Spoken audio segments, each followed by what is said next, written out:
What's funny is the dad would sometimes get in on Phineas and Ferb's inventions, most notably in the monster truck episode. Yeah, like apparently carpet episode. He just decides not to really say anything about it. Yeah. Like, Yeah, He's like, this is Like- fine. yeah, the this is dad. completely normal. Yeah, the dad just finds it completely normal. It's only the mom that has any power in this house, I guess. The Twilight Path.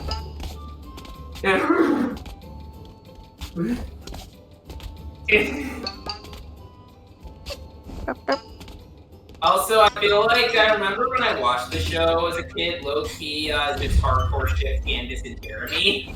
Yep. Oh yeah. Because Jeremy was also kind of a Chad, like, and actually a Chad. He's just very chill with Candace.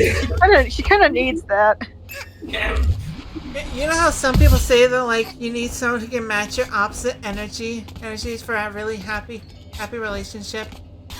Yeah, exactly that, because Jeremy is just completely chill with everything. Yeah. And the man worked like a twilight shift right after doing a midnight shift for his food court job at the mall. He's down for anything. A cursed crossover. Jeremy from Phineas and Ferb meets Gil next door from Johnny Test. Oh no. I am pretty sure Gil is just low-key. From what I remember, Gil is just low-key an idiot. He was Baka energy for real, man. Yeah, but you gotta love how they actually made his last name next door. Because Johnny Test people think they're funny. I rewatched a couple episodes of the show recently, and I've just learned that Johnny Test fails in the art of subtlety. Yeah. They're about as subtle as a brick to the face.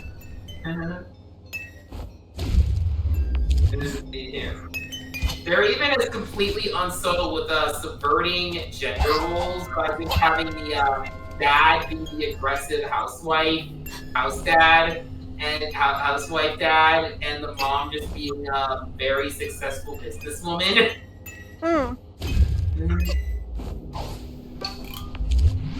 I've seen more subtlety in baby shows.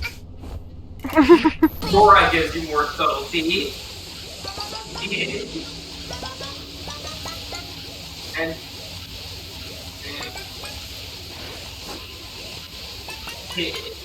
That's a big ass bell. Yeah, I guess speaking with Johnny Teston, for viewers here, we sometimes in Discord we do this thing. The Twilight Bell. Recently was this show done by the Johnny Test creator. Yeah, you might want to restart just because you got cut out there really hard. Oh. Okay, so on Discord, we'll occasionally do these nights where we'll show off like crappy episodes and crappy shows and stuff. And one time I put on this one show called Super News, and it's by the Johnny Test creator. And all I really remembered of it was that one guy sounded way too much like Bling Bling Boy. It was like the most forgettable show of the bunch that we showed. Yeah, don't really remember that much about it anyway. Like, so I think I'm pretty sure I remember most of their names. I only remember the girl being named Jennifer Shope, and that's just because I'm like, wait, that's just Moses' name from Ned's the Classified. Scott Fellows Also created, like, the ironic part is that the ironic part about this is that Scott Fellows is the creator. There's both cartoons and live action, but I've noticed that people tend to like his live action offerings more than his animated offerings, and his live action offerings are basically live action cartoons. And just look at Big Time Rush. Yeah, like Ned's Declassified's obviously considered his best show. People seem to actually like Big Time Rush. More or less. Yeah. I know I liked it at least back then. Probably for similar reasons I did to Ned's Declassified.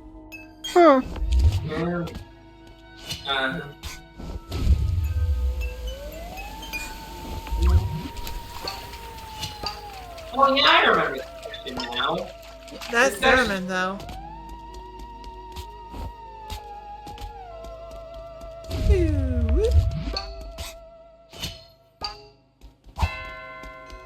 Ding, ding.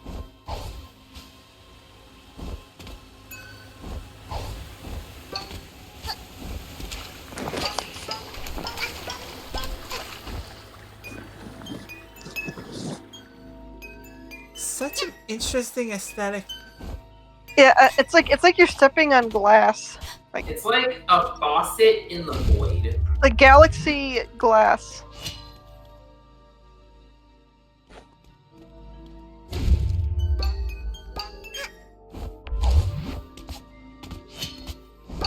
I like how this music makes it feel like it's a dream.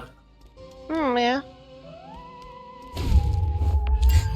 It's a very... Yeah, the theremin really helps sell, like, the fantasy element of it. Hmm. Ooh, a key. It's a timepiece, so...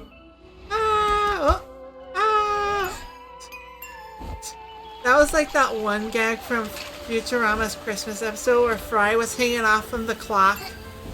And it was like the digital clock. And during the Christmas episode where he was like, ooh, as it turns to like 8:30. And he starts falling again as it turns to 8:37. Oh. I just think of this gag from Spy Kids 2, and I only know about it because I had it. It was on a preview for another movie where, like, they get a watch that can do everything except tell time. And at one point, the two Spy Kids are falling, and they're like, "How long are you falling? I don't know. My watch doesn't tell time." I saw recently that Spy Kids is actually on HBO Max now. Oh. But, like, seriously, I think I remember that from some kind of advertisement. Oh yeah, they absolutely use that as a freaking advertisement material. I think I know what the first movie there I was just like. saw it in an advertisement for it. Like There was like an advertisement for the first movie, and it was like, oh, the boy gets his nose picked by a robot. No. As a kid, I had Spy Kids 3, which that was that Spy Kids 3, which is known for being the one that's in 3D, and the DVD came with like, two plastic 3D glasses that never even worked. Ugh. Yeah, I've always kind of hated those kinds of promotions just because I'm stereo blind and can't actually see 3D effects like that. Oh man, I'm really annoying for you in like the early 2010s when every movie was adding the option to be in 3D for no reason. I was pretty annoyed by it because most of the 3D things weren't even like most of the movies weren't even meant to be in 3D to begin with. And then watch them in 3D. The 3D effect, your eyes adjust to it, and the 3D you lose the 3D effect like 20 minutes in. Yeah. It was really just a cheap way for movie companies to like increase ticket prices. Oh, you remember when they tried to like bring back Spy Kids, but you know it's like the original kids are grown up, and they had like a lot of, and then they tried to like have 4D as the gimmick, and they had a lot of gross fart jokes. Fart jokes are one of the worst things you could do with 4D. Yeah, like that is horrible. Like I've seen 4D shows, and they're way more immersive.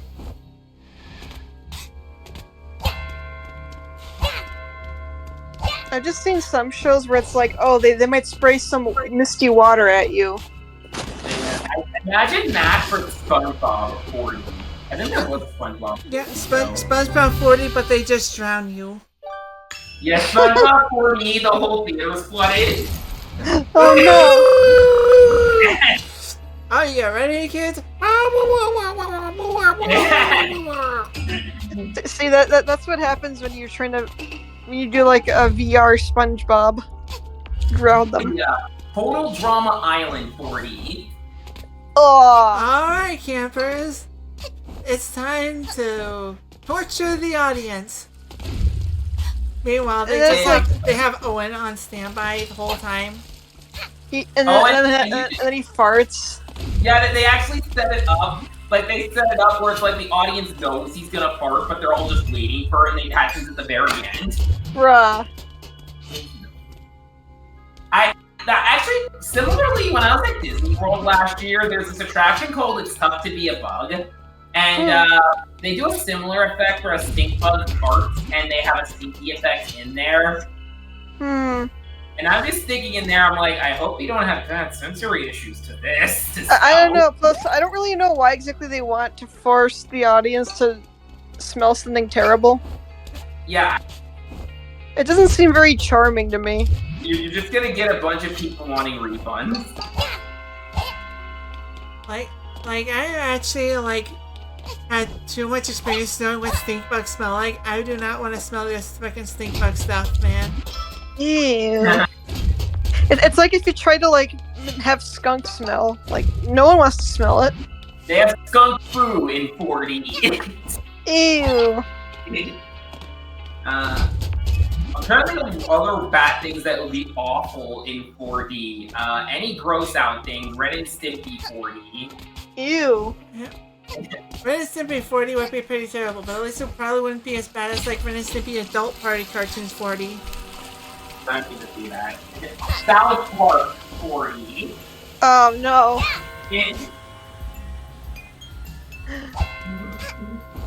Mega Babies 4D. No, no. You know, Mega Babies 4D would absolutely make these nuts joke, you know, right? Ugh.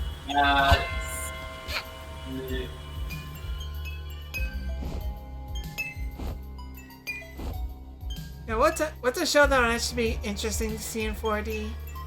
Love Live. It's just. Would there be any holes in that, or? Something that has a lot of Blue's Clues 4D. Well, I mean, it's already interactive. Yeah. Like, you just imagine what smells like marker from Blue's Paw Prints. Anything. Any foresty show maybe because there's gonna be a lot of woodland shit to smell.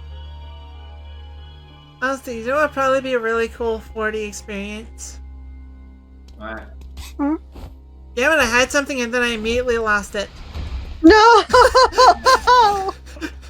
Wow. Powerpuff Girls 4D looks like it would be a blast. It'd be very breezy. Yeah. Just that wine wind. everywhere. Don't you just say when you think of something and you're like, damn it, I forgot what I was thinking of. I hate it so much. Yeah, actually. And I was thinking of what I wanted to do at one point. Like anything that involves a lot of baked goods would be a really fun 4D show. Just because it's everything would smell so good. So just any show that's on the Food Network. Yeah, Chowder 4D, that'd be pretty fun. I thought, is there any show about flowers? That'd be good. Wait, Charlie and the Chocolate Factory 4D. Yeah, Charlie and the Chocolate Factory. Are there any other let's see here. And now what the fuck am I supposed to do? No idea.